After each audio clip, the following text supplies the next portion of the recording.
Hello दोस्तों, आज की इस वीडियो में इम्पोर्टेंट वेटर्स लेकर आया हूँ। भारत के इतिहास में जितने भी महत्वपूर्ण युद्ध हुए हैं वो सारे युद्ध इस वीडियो में कवर करा दूँगा। दोस्तों, इस टॉपिक से आपके एग्ज़ाम में 1 या 2 क्वेश्चन देखने को ज़रूर मिलते हैं। दोस्तों, वीडियो को बिना स्किप किए अंत तक ज़रूर देखिएगा। मेरा नाम है विशाल कुमार और आप देख रहे हैं मेरा YouTube channel online study Bijnor.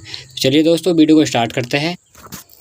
Mohammad Ghori ने भारत पर 5 बार अटैक किया, जिसमें से 3 युद्ध वह जीत गया और 2 युद्ध वह हार गया। प्रथम युद्ध सन 1175 ईस्वी में मुल्तान पर अटैक किया। मोहम्मद गोरी और मूलराज के बीच यह युद्ध हुआ, जिसमें मोहम्मद गोरी की जीत हुई और मूलराज इसमें हार गए। नेक्स्ट 3 साल बाद सन 1178 ईस्वी में माउंट आबू पर मोहम्मद गोरी ने अटैक किया।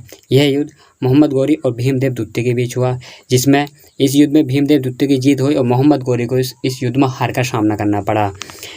सन 1191 ईस्वी में तराइन का प्रथम युद्ध बोलते हैं दोस्तों। तराइन का प्रथम युद्ध मोहम्मद गोरी और पृथ्वीराज चौहान के बीच हुआ और यह युद्ध पृथ्वीराज चौहान जीत गया और मोहम्मद गोरी इसमें हार गया। नेक्स्ट 1 साल बाद ही तराइन का द्वितीय युद्ध होता है, जिसमें मोहम्मद गोरी जीत जाता है और पृथ्वीराज चौहान हार जाता है।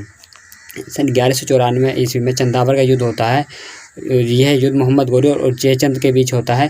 जयचंद कन्नौज के राजा थे और इस युद्ध में कन्नौज के राजा जयचंद की मृत्यु हो जाती है और मोहम्मद गोरी जीत जाता है। बाबर सन 1526 ईस्वी में पानीपत का प्रथम युद्ध बाबर और इब्राहिम लोदी के बीच होता है। इस युद्ध में इब्राहिम लोदी की हार हो जाती है और बाबर की जीत हो जाती है। इस युद्ध से मुग़ल काल की शुरुआत होती है और दिल्ली सल्तनत का पतन हो जाता है। इसलिए मुग़ल काल का फाउंडर बाबर को ही कहा जाता है। नेक्स्ट सन 1527 ईस्वी में खानवा का युद्ध होता है और यह युद्ध बाबर और राणा सांगा के बीच होता है। इस युद्ध में राणा सांगा की हार हो जाती है और बाबर जीत जाता है। इसके 1 साल बाद सन 1528 ईस्वी में चंदेरी का युद्ध होता है, जो युद्ध बाबर और मेदिन राय के बीच होता है।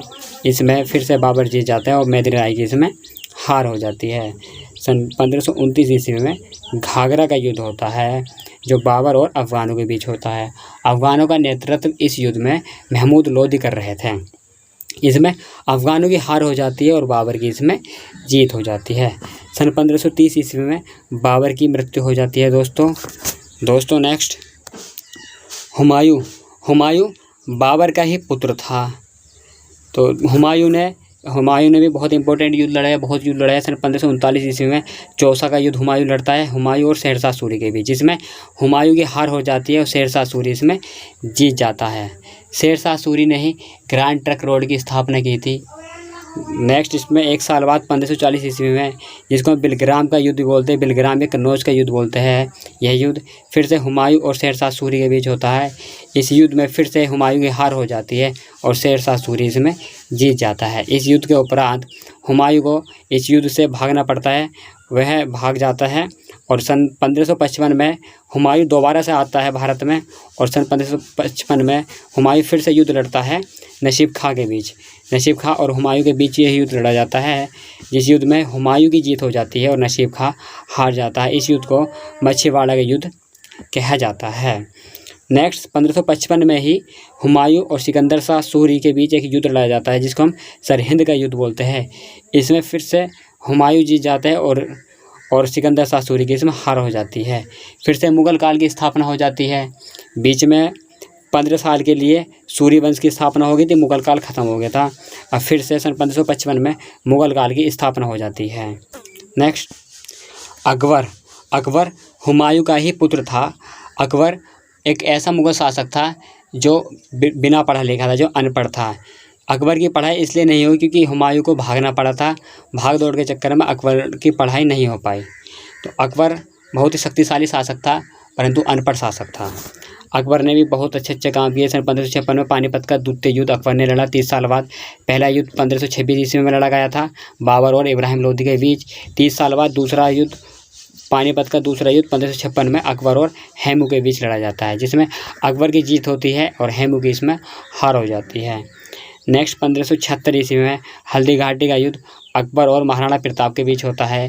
इसमें महाराणा प्रताप की हार हो जाती है और अकबर की जीत हो जाती है। नेक्स्ट सन 1557 ईस्वी में प्लासी का युद्ध होता है। जो युद्ध अंग्रेज़ों और सिराजुद्दौला के बीच होता है, जिसमें सिराजुद्दौला को हार का सामना करना पड़ता है और अंग्रेज़ इस युद्ध में जीत जाते हैं। इसी युद्ध से अंग्रेज़ों की नींव भारत में रखी गई। अंग्रेज़ों का शासन शुरू हो गया प्लासी के युद्ध से ही। नेक्स्ट, सन 1760 ईस्वी में बांडीवास का युद्ध होता है, जो अंग्रेजी और फ्रांसीसियों के बीच होता है। इसमें फ्रांसीसी हार जाते हैं और अंग्रेज जीत जाते हैं। सन 1761 ईस्वी में पानीपत का तीसरा युद्ध होता है। पानीपत का प्रथम युद्ध 1526 ईस्वी में, दूसरा युद्ध 1556 ईस्वी में और तीसरा युद्ध सन 1761 ईस्वी में। यह युद्ध मराठों और अहमद शाह अब्दाली के बीच होता है। इसमें अहमद शाह अब्दाली जीत जाते हैं और मराठे इस युद्ध में हार जाते हैं। नेक्स्ट, बक्सर का युद्ध सन 1764 ईस्वी में होता है।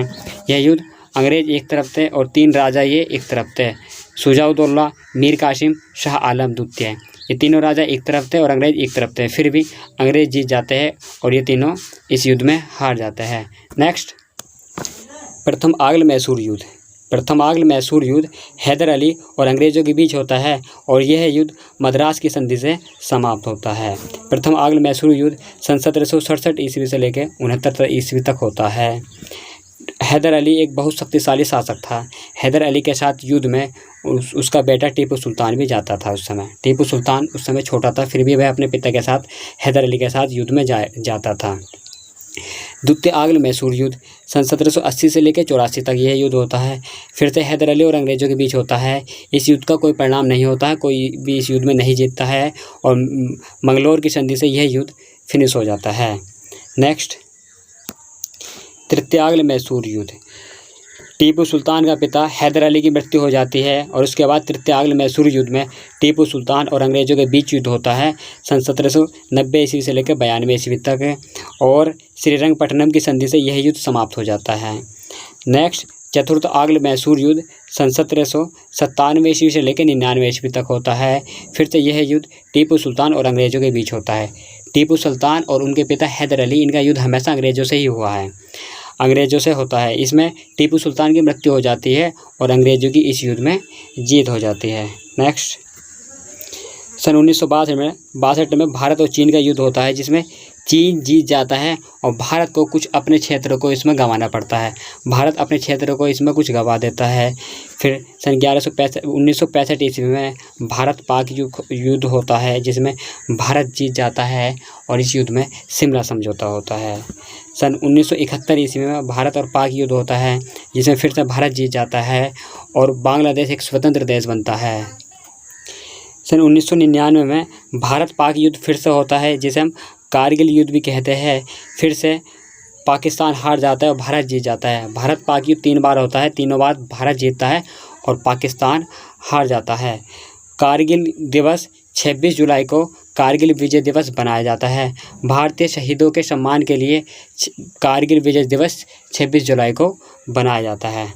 अगर दोस्तों वीडियो आपको पसंद आई है तो वीडियो को लाइक करें, शेयर करें और सब्सक्राइब करें दोस्तों, और पास में लगे बेल आइकन को प्रेस कर दें ताकि हमारी अगली आने वाली वीडियो की नोटिफिकेशन सबसे पहले आप तक पहुंचे। तो दोस्तों, जय हिंद, वंदे मातरम।